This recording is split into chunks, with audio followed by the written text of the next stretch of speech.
What's up, Hash family? It's your two favorite brothers, and we back with another video. And as always, this video is gonna be more informational, if anything, because y'all really need to listen and pay attention to this video.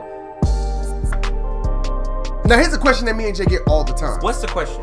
Trey, what build should I make? Now, this is a very tough question to answer. It is. Because as 2K players, you know, well, specifically more me and Trey, we knew exactly what builds we wanted to make coming into the game. And it was our own personal builds, not that somebody else influenced the builds. Which was a big problem because a lot of YouTubers dropped build videos and a lot of y'all watched them and just went with the movement and didn't know exactly why you were making that build. And it's not any shot to any YouTubers, but I feel like sometimes you guys ask questions that, you know, we can't give you a full answer because you guys never ask us the personal question. You guys ask a general question. Well, tell me what the personal question is. So, if you've ever found yourself asking a YouTuber or even found yourself asking yourself this question, what build should I make? A playmaking shot creator, a sharpshooting playmaker, a pure shot creator, A play slasher, a slashing sharpshooter, a slashing post scorer. I mean, sometimes you guys ask questions without giving us a personal feel of what you really want. And that's when I say, are people playing 2K the correct way? Now, this is a big problem because there's a good handful of builds that are overused that are the norm now, such as a play shot creator, a sharpshooting playmaker, A pure stretch, a slashing rebounder, a glass athletic, a stretch post scorer, an athletic shot creator. Now, a lot of people see these builds and see somebody go off with it and go, okay, maybe I should make that build. But a lot of y'all don't know why somebody specifically made that build. Maybe they made that build because that's how they play in real life. Maybe they made that build because that's what they would have been if they would have played basketball. You can't just make a build just because you see somebody playing with it and they just happen to be doing good that game. And this is why this really makes sense, because if 2K keeps continuing in the way of you only get one build to hit a legend, which means the rep system is meant for each individual player, which I don't have a problem with. I enjoy it. Because I feel like that's correct, because if it makes it a whole lot better, and it makes it easier for you to really love your character when you don't have to switch. And it also exposes people and shows, are you really good with that build? Like, are you really good with that build? Now, minus if you take out the my career part, yes, we all know that. But are you really, really good with that build? Glitch too. That too.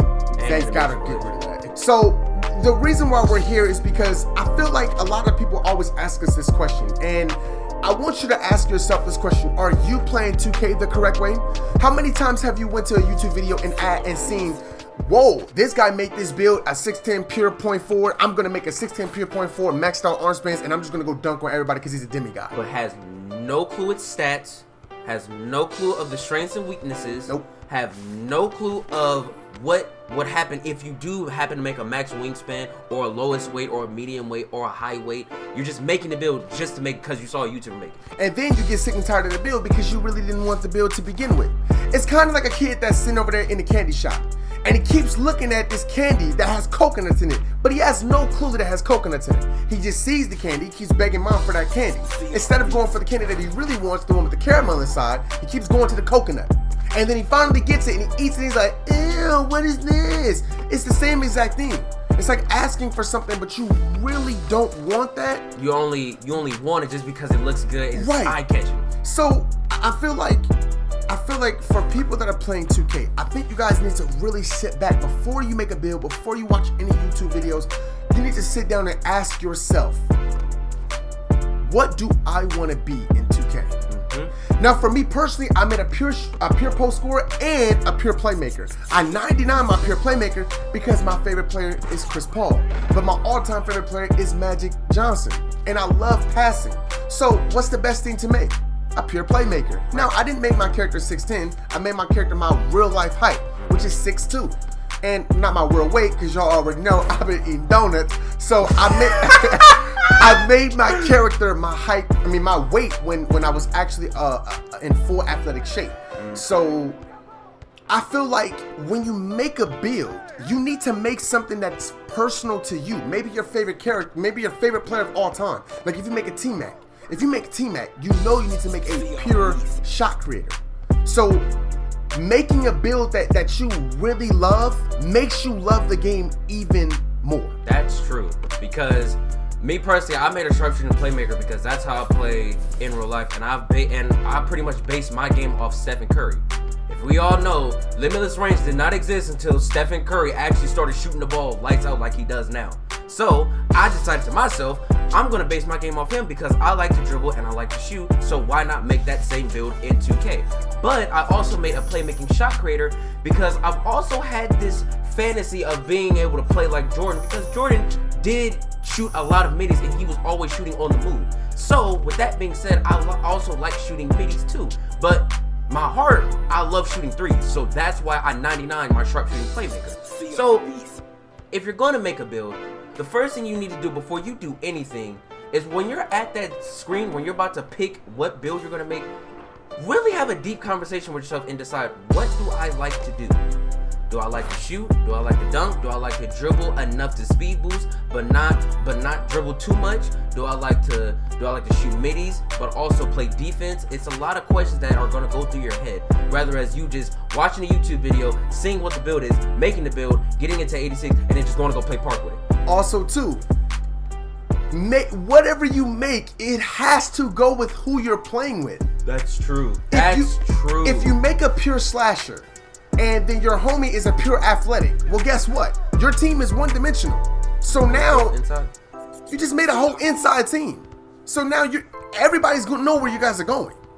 It makes it easier to stop you. A lot of people ask that too. A lot of people ask, Treandj, should I make a slashing rebounder? And the first thing we always say is, a slashing rebounder is a great build because you do get what's the hustle rebounder Hall of Fame? You get brick wall. But at the same time, you have to play with guys around you that can stretch the floor. Because if you have a slashing rebounder, a play shot creator, and a slashing shot creator, you guys are all inside. You're one-dimensional. Or if you're playing twos and you're playing with an inside build, you literally cannot stretch the floor. So that means that anybody defending you can play back. And that becomes a problem. Whereas if you have a sharpshooting playmaker with a slashing rebounder, not only do you have great screens, great rebounding ability, but you can stretch the floor and pretty much make the guard fear the shooter. Rather as, oh, I'm just gonna play back, give him space because he can't shoot threes. And it makes games a lot harder when you cannot shoot threes. I mean, you guys have to stop making builds that are because of other people. Know why you're making the build. First of all, make it personal to yourself. Second of all, know who you're playing with. Because if you're playing with a bunch of guys that have inside builds, if you have an inside build and they have inside builds, you're gonna be trapped inside. You can't extend the floor. And that also makes people go, oh, this game is ass, this game is trash. You have to make the right lineups and you have to have the right people around you. So having a discussion with friends before you make your build and then saying, hey, look, I wanna be this. So I feel like if you're gonna make a Karl Malone type build, you're gonna make a post-scoring athletic. Or if you're gonna make a Shaq build, which is like a pure athletic. If you're gonna make a build like that, then your homie has to make a different build. So he has to make a build that can either shoot or a build that can extend the floor, like a shot creating sharpshooter. But then here goes another question. The build I made, is it the right build for the team I'm playing with? That's another question. So if you make a shot creating sharpshooter and you're with a pure athletic, yes, the pure athletic can roll to the basket, but here's the problem. Your shot creating sharpshooter can only shoot if he's open, he can't dribble. So now what do you do when you can't dribble? You need a lot of screens. But what happens if your homie doesn't like setting a lot of screens? He just wants to sit down in the post and score. That's where we say, mind who you're playing with, because you might be playing with the wrong people with your build. Not to mention, a lot of y'all this year run with randoms. So you're kind of screwing yourself over playing Russian roulette with people you don't know. You gotta really think about the things that you're doing when you're playing 2K, because you might be playing the wrong way. There's a lot that's into this that y'all didn't, that I didn't even realize to this. This video is very, very important because you might be playing 2K the wrong way and you hate the game. Now understand, there are issues with this game. Very true. But I feel like there are issues, but they're easily avoidable. And I feel like you're playing the game the wrong way. Number one, you're running with the wrong people. Number two, you made the wrong build. Number three, you made a build you really didn't want to make. Number four, you're playing with half-done players. You're getting a certain amount of badges and then pulling up to the park and then being mad that your player is not playing to their full potential. And then sometimes you guys don't understand what the dual archetype system really is. It's dual, which means that you don't have full access to everything. Such as a sharpshooting playmaker. Yes, the build is amazing, but the build is very inconsistent at times because it is a playmaking first. Which means even you are at supposed 99. to yes, that's true. Even at 99. Even if you're shooting full meters, you're not going to hit all of them. You're a playmaking first, shooting second. So you're not supposed to shoot crazily like Steph Curry. If we were to be honest, Steph Curry is a shooter first, playmaking second. He just happens to have crazy ball handling. So you can't get mad that you don't go 5 for 5 or 8 for 8 every single game. Also, there's algorithm in the game. A lot of people don't know that either. Because it's algorithm in real life. There's algorithm in 2K. Some days you go to the gym and you hot, and the next day you go to the gym and you can't hit a shot to save your life. Couldn't hit water if you fell out of a boat. Nope. Couldn't. What you say? Couldn't put your feet in if they was saying. Yo, in all honesty, in closing this argument, are you playing 2K the wrong way? Some of you guys are. You could be. And you might want to reevaluate the way that you play 2K. Now, here's a couple of ways how to fix that. Also, stop wasting money making all these builds. There's no reason why you should have 5 builds that are a 90 overall and you don't play on none of them. And it's a waste of money, and it's you supporting a game that y'all swear is dead, but you keep buying builds and spending $60 on them. And that's where it's trash. Right. I got 5 builds that are 90 overall. Okay, so why don't you play on any of them? Right. Oh, I like testing out new builds. You're just wasting time. You know how long cutscenes are in 2K18? That's a waste of time and money. That's a long waste of time, man. I'm just saying. So, long story short, make sure you guys go down the checklist. Are you playing with the right people?